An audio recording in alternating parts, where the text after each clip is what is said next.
A number of years ago when Toyota launched the GR racing brand, they said that not only would there be a variety of different vehicles on offer, we have all three GR sports cars in this warehouse right now, but that there would be special editions launched every year. And 2024, we're getting three of them. This is the 45th anniversary Supra. It's going to be available in two different colors, either McCann Burst, which is this very orange color right here. Let me know what you think about it. It is not bright orange. It is somewhere actually between rust and, I guess, citrus orange, you might say. I think it looks really good both in the light and in here in the shade. Now, aside from that, there aren't too many major changes for the Supra. This is going to be a limited edition run, of course, with the two paint colors. You can get it in white or this orange color, but we get the same amount of power under the hood, 382 horsepower from the 3-liter turbocharged engine. And it's essentially based on the premium trim of the Supra. The interior could be an advantage or a disadvantage depending on how you look at it, because a lot of this interior has been borrowed straight out of the BMW parts bin. The Supra and the Z4 were co-developed together by BMW and Toyota, but logically, it uses a lot of BMW components because that was a little bit less expensive in the development process. Unfortunately, it doesn't use the most recent BMW infotainment software. It's about a generation behind. But the rest of the interior styling definitely feels like this blend of Toyota and BMW. So lots of premium materials on the inside, as you'd expect from a luxury manufacturer, but styled more like a Toyota, especially with the big Toyota logo right there in the middle of the BMW steering wheel. The interior components and parts quality is very, very high. This is definitely the nicest Supra inside. And versus something like the Nissan Z, this feels much more luxurious, much more premium, and definitely befitting of its price tag. This is, of course, a two-seat vehicle, so there's no seat going on back there, but there is a cargo area in the rear, of course. On the driver's side, we have no major changes. Heads-up display there, the partial LCD instrument cluster there, and again, that BMW steering wheel with the Toyota logo in the middle. The cargo area is just about as practical as the one that we find in the Nissan Z. The cargo liftover height is just about as high also. The main reason to get the Supra over the Z4 is because you want the coupe styling with the hardtop roof rather than the convertible. They were co-developed together to compete with the Boxster and the Cayman from Porsche. Obviously, one's competing with the hardtop and the other one's competing with the Porsche Roadster. On the less expensive side of things, we have the Toyota 86. This continues, of course, for this model year with some very minor changes. Again, just special editions here.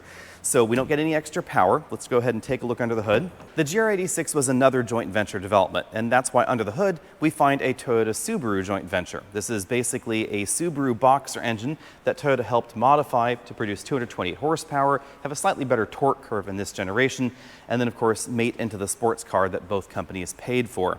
This definitely feels like a blend of these two worlds. Again, I actually prefer the way the suspension is tuned on the Toyota versus the Subaru.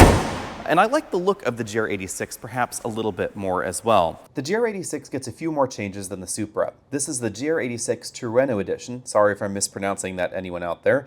This pays homage to the AE 86 version of the Toyota 86. It's based on the premium grade. It's available with the 6-speed automatic or the 6-speed manual transmission. You get the two-tone black hood, side panel graphics, all with the badging on there.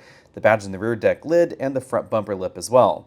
In addition to the cosmetic changes, we get unique 18-inch 10-spoke alloy wheels and an upgraded performance package that will be standard on the Trueno edition and available across the rest of the GR 86 lineup. This includes things like Sachs dampers and Brembo brakes, and interestingly, you can retrofit this onto any 22 or 2023 GR86. So if you really want this particular package, but you've already bought a GR86, you can go to your dealer and have it tossed on. The only other major change happening for 2024 is that the active safety package is now standard on manual transmission models.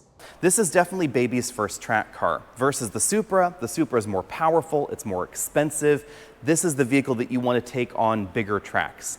This is the car you want to take on autocross courses. So if you want to learn rear-wheel drive driving dynamics, you can get this sideways, you can drift it at much lower speeds than something along the lines of a Supra. But for me at least, the most interesting GR product is the GR Corolla. And if I were shopping for a GR, this Smurf Blue model is absolutely the version that I would get. 300 horsepower, all-wheel drive, front and rear limited slip differentials, and for 2024, the Circuit Edition has come back. We haven't heard any details on whether or not the Morizo Edition will return, but this has always been the model that I have found most interesting because it has some things from the Morizo edition, from that top-end trim, like the standard performance package with the limited slip differentials. We now get different wheels. These are apparently out of the Morizo edition, and we have the carbon fiber roof up here that you find in the Morizo edition as well. If we take a closer look at the carbon fiber roof, you'll notice that it has kind of a cool pattern to it. It sort of looks like a Formica countertop, and it's here to help reduce weight in the vehicle and also shift the center of gravity lower in the car. It's little engineering details like this that I'm really intrigued about because this was a very expensive thing to do with the GR Corolla, to have two different roof structures in the design lineup. We still have a very practical hatchback here, but this is certainly a different format than the Honda Civic Type R, its closest natural competitor, or of course the new Acura Integra Type S, because this has a more actual vertical hatch right back here. Of course, no spare tire, but they do put the 12-volt battery back here. You can see there's a foam divider here where you can put some additional storage stuff. There's the 12-volt battery back there. Reasonable amount of cargo practicality is going on here. And because of the very square and boxy proportions, we also have pretty decent rear headroom. Although we have that practical hatch, the roofline in the greenhouse does drop a little bit towards the rear, and that hampers rear visibility, especially for rear seat passengers, but we still have lots of headroom back here, a surprising amount actually. Not a lot of legroom. You can see that I only have about 2 inches of legroom, so child seats might be tricky, but as far as headroom goes, I still have about an inch. Even though this is more compact than the Civic Type R, this actually has a roomier and more practical interior in certain dimensions. Of course, it's going to depend on what exactly you're doing with your vehicle. Now, versus the Morizo, of course, we have a back seat. We have a 5th seat belt as well, so no 4-seat vehicle like you find in the Acura Type S. So again, another layer of practicality. We still have a rear seat armrest there, and we have rear seats that fold 60/40 style flat with the cargo area in the back. On the inside, the GR Corolla doesn't really get any updates this year. We do have a blue stripe right here on the shifter, a little bit of a carbon fiber motif on the top of that 6-speed shifter, but everything else is basically the same. Same full LCD instrument cluster over there on the driver's side, same relatively small infotainment system in the middle, but at least it's running the latest version of the software from Toyota, same one that we find in all the other new Toyota products. The dashboard has a relatively simple design to it, but I would say that the parts quality is definitely up with the Civic Type R. It's really just the design that is perhaps not everybody's cup of tea. Now let's take a look at these seats, because these seats definitely are an asset for the GR Corolla. I find them a pretty comfortable design. Let's go ahead and hold the light here so you can see what's going on. You can see there's pretty aggressive bolstering on the seat back and seat bottom cushion, but Toyota has taken a lot of care to make sure that it's not overly restrictive. So up here in the shoulder area is certainly wide enough for me at 6 feet tall to feel pretty comfortable in the seats. The middle section is this imitation Alcantara fabric, or I should say imitation suede Alcantara style fabric with perforations. Although the seats are not ventilated, they are just heated. The seat has a little bit of a 5-point harness vibe to it, but at least it doesn't have the full-on fake 5-point harness that you find in some products, like some of Hyundai's N-Line products. Obviously, in those cars, it's not really a true 5-point harness design. You'd actually have to get a different seat if you wanted that 5-point harness. The other advantage to the Corolla is, if I shine the light up here again, we have lots of headroom because of the very upright hatchback style. So if you are autocrossing your car and you need a helmet, I was just barely able to sit in the GR Corolla on a track with a helmet. See, I have about 2 inches of headroom left at 6 feet tall. So if you have a really tall torso, you're still gonna have a problem, but for most folks, you should be able to squeak in here with a helmet. Now, for me at least, the most interesting thing about the GR Corolla and the entire reason to buy one is what's going on under the hood, because we have Toyota reliability combined with bonkers numbers. This is a 1.6-liter 3-cylinder turbocharged engine. 3-cylinder turbos actually make a great deal of sense because you get a reasonable amount of power and efficiency combined.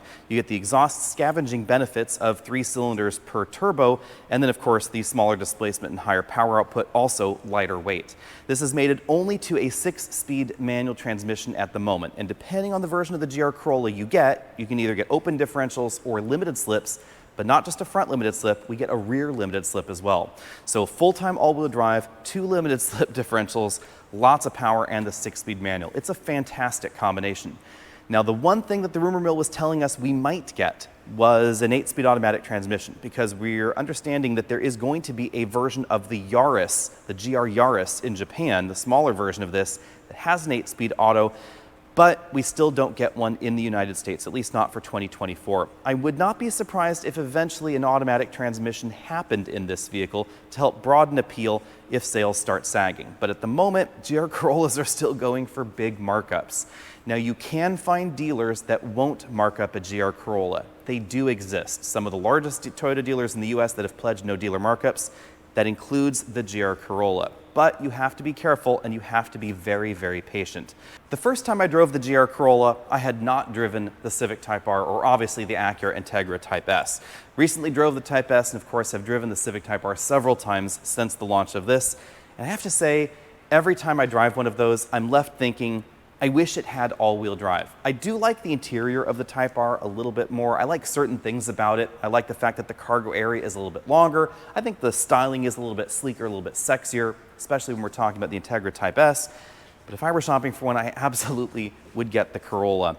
And the drivetrain is the entire reason for that. The all-wheel drive system is absolutely fantastic. The way that Toyota has programmed the dial to send more power to the rear when they want to, the ability to swing that rear end out when you want to as well because of the amount of power going to the back, everything is absolutely fantastic. The added grip, etc.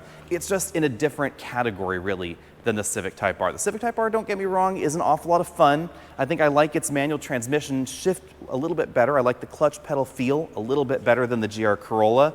Of course, we're just talking about shades of gray there. They're both absolutely fantastic. But if I were to buy one, it would be this. Interesting twist, we don't have tires that are nearly as wide as the Honda Civic Type R. These are just 235/40 ZR18s up front, and in the back, the exact same tire. Now, arguably, the GR Corolla doesn't need tires that are as wide because you're not asking the same thing of specifically the front tires as in the Type R. In the Type R, obviously, that's doing all the power and it's doing the steering and the direction changes of the vehicle, etc. In this, the power is being split more equitably, and you can actually send a little bit more power to the rear, of course, as well. Now, the GR Corolla is a little bit heavier than the Type R, but the dimensions are a little bit tidier, and the steering, I think, is a little bit better. This really, for me at least, is a two-way race. We do have something like the Golf R, but I think actually these two are in a slightly different category. Let me know what you think about that, and let me know what you think about the special editions. Again, I am most excited about this GR Corolla, especially that the Circuit Edition has come back with all of the added features, but still the practicality of a Corolla. And the Morizo edition, whether it comes back or not, I'm just not as excited about that because it has the rear seat delete thing going on, and what's the point of getting a Corolla hatchback if it doesn't have a rear seat and a big practical cargo area? Let me know what you think about that, and if you want one of these, you're going to have to get in line early because only a few thousand special editions total are being made between these three GR products. There are going to be about 900 Supras. We're going to get more GR86s and more GR Corollas than the Supra, but between all three of these models, it's going to be about 4,000 units total. See all of you next week.